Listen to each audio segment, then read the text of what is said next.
எல்லாருக்கும் வணக்கம். Welcome to ருசியோ ருசி. இன்னைக்கு நம்ம ருசியோ ருசி சேனலில் பார்க்க போகிறது மார்கழி மாதத்தினுடைய கடைசி வெள்ளிக்கிழமை, அதோடு சேர்ந்து வரக்கூடிய வைகுண்ட ஏகாதசி திருநாள் அன்னைக்கு நம்மளுடைய வாழ்க்கை வளமாவதற்குண்டான வழி பிறக்கணும் அப்படின்னு சொல்லும் பொழுது எந்த குறித்த மங்கள பொருட்களை வாங்கணும், இந்த மங்கள பொருட்கள் நம்ம வாழ்க்கையில் ஏற்படுத்தக்கூடிய அதிசயங்கள் என்ன அப்படிங்கிறதுக்கு தேவைப்படக்கூடிய எல்லா விதமான தகவல்களையும் தான் நம்ம இன்னைக்கு இந்த பதிவின் மூலிமா தெரிஞ்சுக்க போகிறோம். வீடியோவை எங்கேயுமே ஸ்கிப் பண்ணாமல் பாருங்கள். அப்போ தான் எந்த ஒரு சின்ன தகவலையுமே நீங்கள் மிஸ் பண்ணாமல் தெரிஞ்சுக்க முடியும். இப்போ நம்ம ஸ்டார்ட் பண்ணிடலாம்.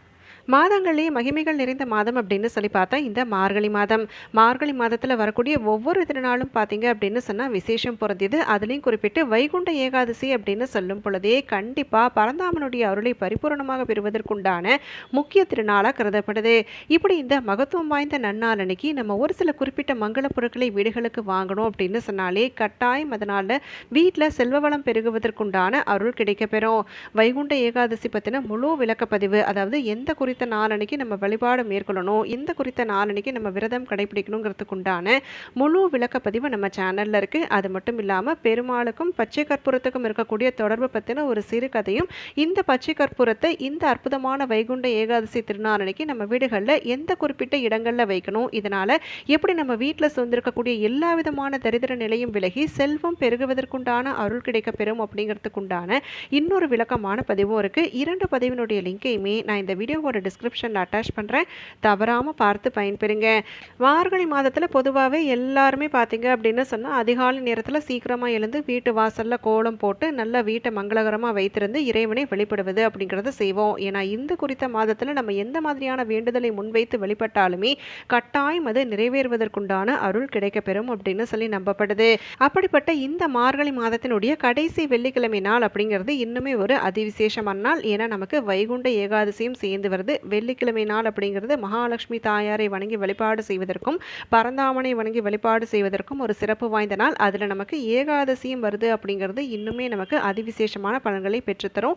அதனால் இந்த குறித்த நாளன்னைக்கு கண்டிப்பாக நம்ம வீட்டு வாசலில் நல்லா பெருசாக கோலம் போட்டு இறைவனை வரவேற்பதற்குண்டான முயற்சியில் ஈடுபடுவது அப்படிங்கிறது செய்துக்கோங்க.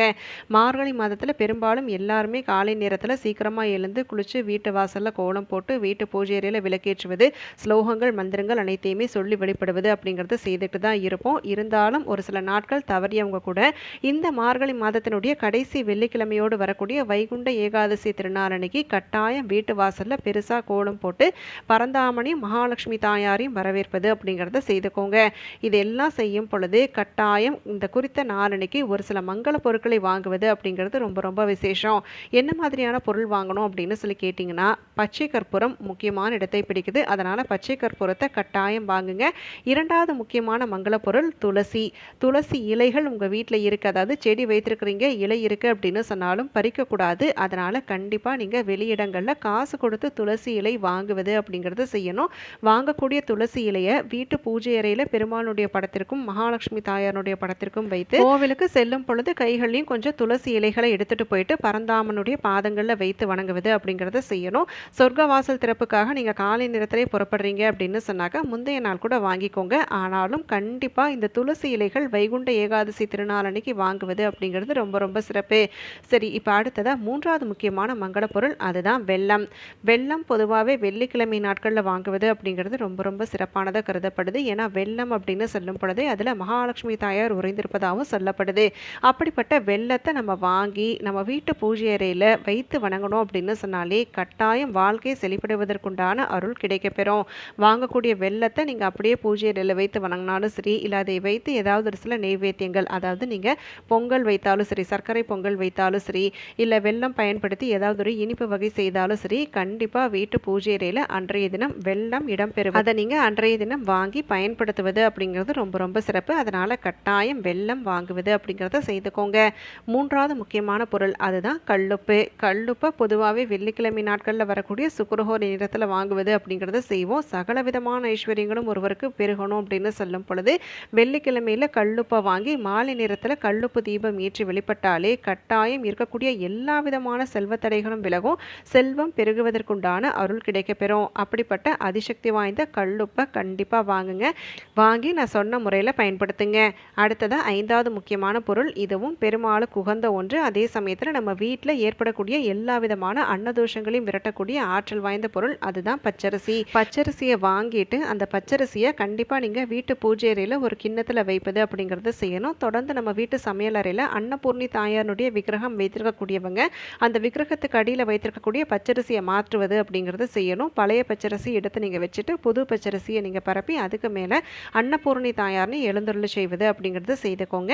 பழைய பச்சரிசியை நீங்கள் தினசரி சமையல் செய்யும் பொழுது கொஞ்சம் கொஞ்சமாக அதை நீங்கள் பயன்படுத்திக் கொள்வது அப்படிங்கிறத செய்துக்கலாம். இப்போ வீட்டு பூஜை அறையில் கலசம் எழுந்தருளை செய்வீங்க. இப்போ நிறைய பேர் வெள்ளிக்கிழமை நாட்களில் கலசம் எழுந்தருளை செய்வோம் பார்த்தீங்களா? அப்படி கலசம் எழுந்தருளை செய்யும் பொழுது அந்த பரப்பக்கூடிய பச்சரிசி இருக்குது பார்த்தீங்களா, அதுக்கும் நீங்கள் பயன்படுத்தி கொள்வது அப்படிங்கிறத செய்துக்கலாம். நிறைய பேர் வாழை இலைக்கு மேலே பச்சரிசி பரப்பி கலசம் எழுந்தருளை செய்வோம், இல்லை பூஜைக்கு உண்டான தட்டுக்கு மேலே பச்சரிசி பரப்பி அதுக்கு மேலே கலசத்தை எழுந்தருளை செய்வோம்.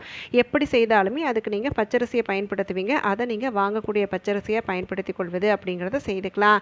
இதை தொடர்ந்து பெருமாளுக்கு உகந்த வழிபாடு அப்படின்னு சொல்லி பார்க்கும் பொழுது கண்டிப்பாக நம்ம ஒரு காணிக்கை முடிச்சு வழிபாடு மேற்கொள்ளணும். அதுக்கும் பார்த்தீங்க அப்படின்னு சொன்னால் பச்சரிசியை பயன்படுத்திக்கலாம். அதை பற்றின ஒரு விரிவான விளக்கப்பதிவு, ஏன்னா கடன் சுமை நிறைய பேருக்கு இருக்குது. அப்படி எந்த கடன் சுமை தீரணும் அப்படின்னு சொல்லும் பொழுது கண்டிப்பாக இந்த பச்சரிசி வாங்குவது அப்படிங்கிறது சிறப்பான பலன்களை பெற்றுத்தரும். அதனால் கண்டிப்பாக வாங்கிடுங்க.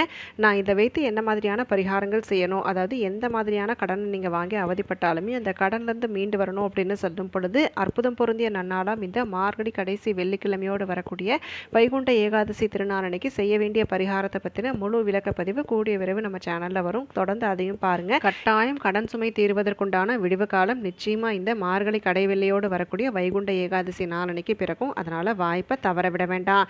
இப்போ நம்ம எந்த மாதிரியான மங்கள பொருட்கள் வாங்கணுங்கிறத பார்த்துக்கிட்டோம் இல்லைங்களா? எல்லா மங்கள பொருட்களுமே பார்த்தீங்க அப்படின்னு சொன்னால் அதிசக்தி வாய்ந்த பொருட்கள்.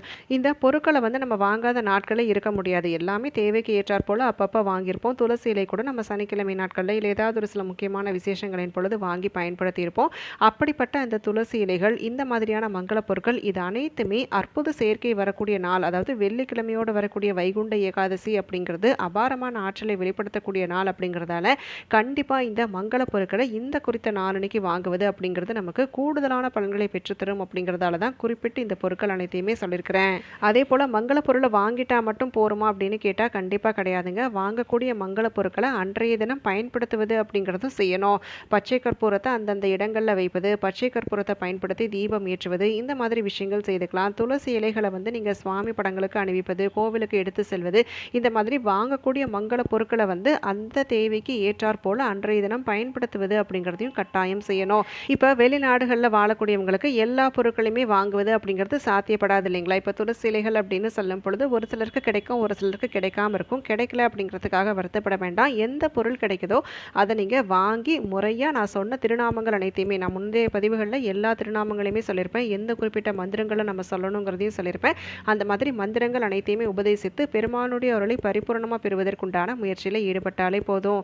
இப்போ நம்ம இந்த பதிவின் மூலயமா மார்கழி மாதத்தினுடைய கடைசி வெள்ளிக்கிழமை அதோடு இணைந்து வரக்கூடிய வைகுண்ட ஏகாதசி திருநாள் அன்னைக்கு நம்ம எந்த குறிப்பிட்ட மங்கள பொருட்களை வாங்கணும், இதனால் கிடைக்கக்கூடிய அபாரமான பலன்கள் என்னங்கிறதுக்குண்டான தகவல்கள் எல்லாமே தெரிஞ்சுக்கிட்டோம். கட்டாயம் இந்த பதிவு அனைவருக்குமே பயனுள்ளதாக அமைந்திருக்கும்னு சொல்லி நினைக்கிறேன். அப்படி பயனுள்ளதாக இருக்கக்கூடிய பட்சத்தில் உங்களுடைய ஃப்ரெண்ட்ஸ் அண்ட் ஃபேமிலிக்கும் தவறாமல் ஷேர் பண்ணுங்கள். அவங்களும் இந்த தகவல்கள் அனைத்தையுமே பார்த்து பயன்பெறட்டும்.